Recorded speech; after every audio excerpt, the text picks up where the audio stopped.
le début de la guerre, 28 février, la République islamique bloque immédiatement Hormuz parce que pour elle, c'est l'équivalent d'une bombe atomique. Nous sommes en ligne avec Francis Perrin, qui est directeur de recherche à l'IRIS à Paris, spécialiste des questions énergétiques. Je pense qu'il est là en ligne. Francis Perrin, bonjour. Bonjour et merci de votre invitation. Merci d'avoir accepté cette invitation. Alors justement, voilà, on parlait avec Michel Topman, qui est un spécialiste du dossier iranien, de ce malaise créé par l'initiative les négociations autour d'un accord entre les Américains et les Iraniens. Et la question que je voudrais vous poser, finalement, cette guerre, elle se termine ou elle est en train de se terminer à la suite de pressions liées à l'énergie. Finalement, c'est le détroit d'Ormuz qui a poussé, on va dire, les Américains à presque à aller vers une forme de reddition presque face au régime iranien.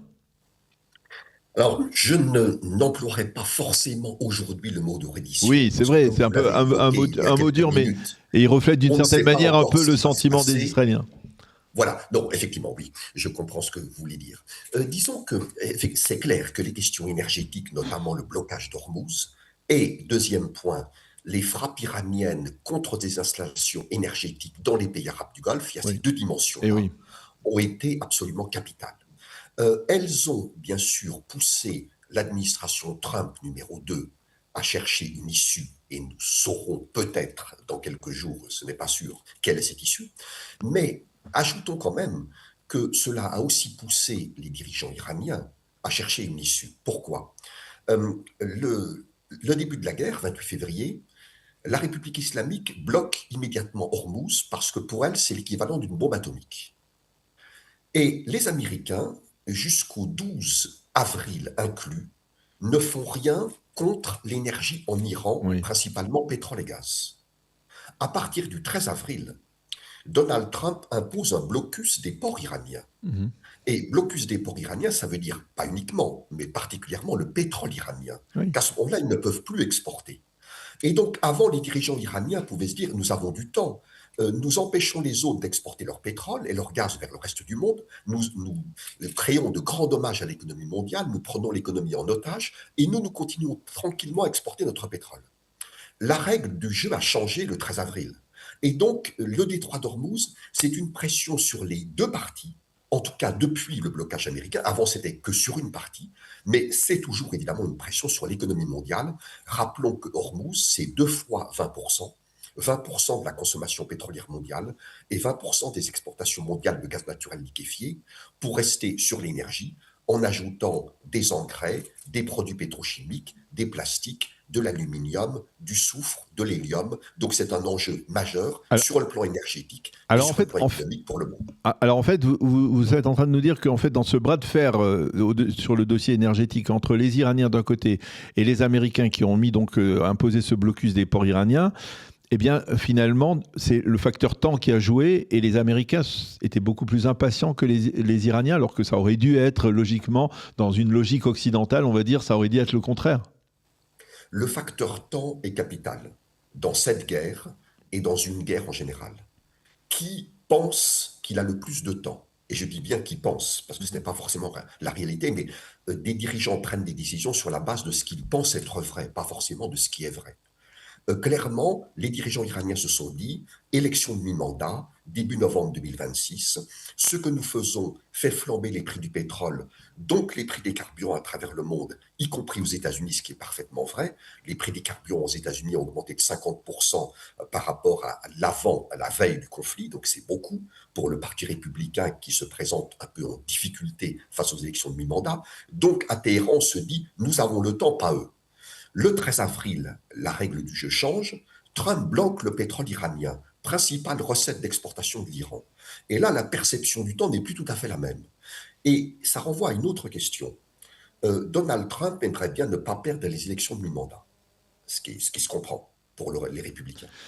Mais supposons qu'on réussisse à le convaincre autour de lui qu'il va les perdre. À ce moment-là, le temps, la perception du temps n'est plus la même. Ben oui, mais je vais les perdre, eh bien je peux continuer mon bras de fer avec l'Iran. Eh bien oui, mais c'est ça qui est surprenant, parce que quel est l'intérêt? Enfin, Donald Trump, il n'a plus rien à prouver. Il ne va probablement pas se représenter pour un autre mandat. Donc finalement, là, il est en train de perdre la face. Il est en train de discréditer les États-Unis, surtout dans la région ici. Hein. Vous savez, je ne sais pas si vous suivez, mais je suis certain que vous suivez. Dans le Golfe Persique, eh bien, on ne regarde plus Donald Trump de la même manière aujourd'hui qu'on le regardait avant. C'est-à-dire que si il y a un rapprochement entre Doha et Téhéran, il y a un rapprochement entre Riyad et Téhéran. C'est-à-dire il joue gros là, Donald Trump. C'est-à-dire, il aurait pu légitimement sacrifier, on va dire, les termes pour maintenir une pression. Surtout qu'on nous expliquait depuis un mois, justement, depuis le 13 avril, que la pression, le blocage américain des ports, eh bien, avait un impact certain, qu'au bout de plusieurs semaines, il fallait encore patienter encore 1 mois ou 2 mois, et qu'après, le régime iranien n'aurait pu plus tenir le coup, qu'il n'avait plus de stock, de stockage.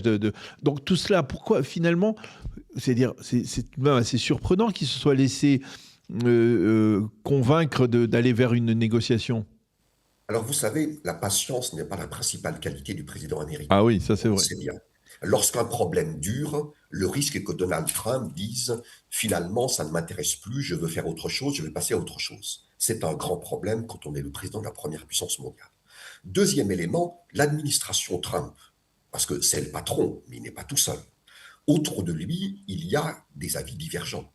Entre J.D. Vance, vice-président, Et qui Rubio? pensait qu'il ne fallait pas commencer cette guerre, et Marco Rubio, secrétaire d'État, conseiller à la sécurité nationale, est plutôt très dur par rapport à l'Iran, on imagine que les débats internes à l'administration, à Washington, peuvent être assez animés. Et c'est l'une des raisons pour lesquelles, à mon sens, les jeux ne sont pas faits par rapport à ce projet de mémorandum qui n'est toujours pas accepté ni d'un côté ni de l'autre. Mais nous verrons peut-être dans quelques jours ce que Oui. sera vraiment le contenu de cet accord. Mais l'un des grands problèmes, c'est que lorsque Trump commence à négocier dès 2025, avec l'Iran via Steve Witkoff. Pas le meilleur choix possible, mais Ouais. passons, comme le disait votre interlocuteur précédent. Bon, il commence à négocier.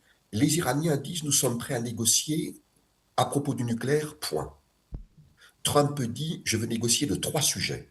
Nucléaire, missiles balistiques et ce que Téhéran appelle l'axe de la Mhm. résistance. Les Le proxys. soutien apporté à un ensemble de groupes et de milices, souvent chiites, au Moyen-Orient, contenant les 3 H, Hamas, Hezbollah, Houthiste et quelques autres.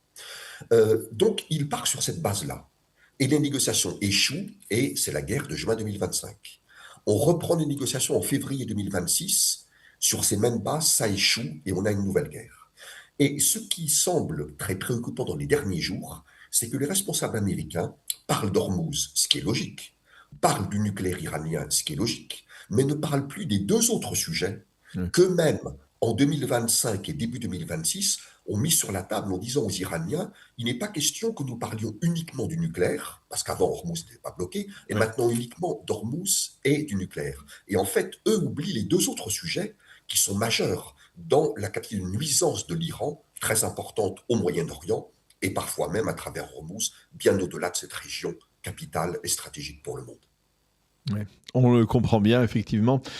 Merci beaucoup, Francis Perrin, de nous avoir éclairé sur cet aspect très particulier, très important, déterminant même donc de ce conflit. Effectivement, il faut être prudent, comme on le disait avec Michel Thoman, il faut être prudent. Il peut y avoir un retournement de situation avec Donald Trump. Rien n'est prévisible. On ne peut pas être totalement convaincu qu'un accord sera signé tant qu'il n'est pas signé. Même après qu'il soit signé, il est possible que ça soit annulé ensuite. Merci beaucoup, Francis Perrin, pour cet éclairage. À bientôt. Bonne continuation. Merci beaucoup, bonne journée, à bientôt.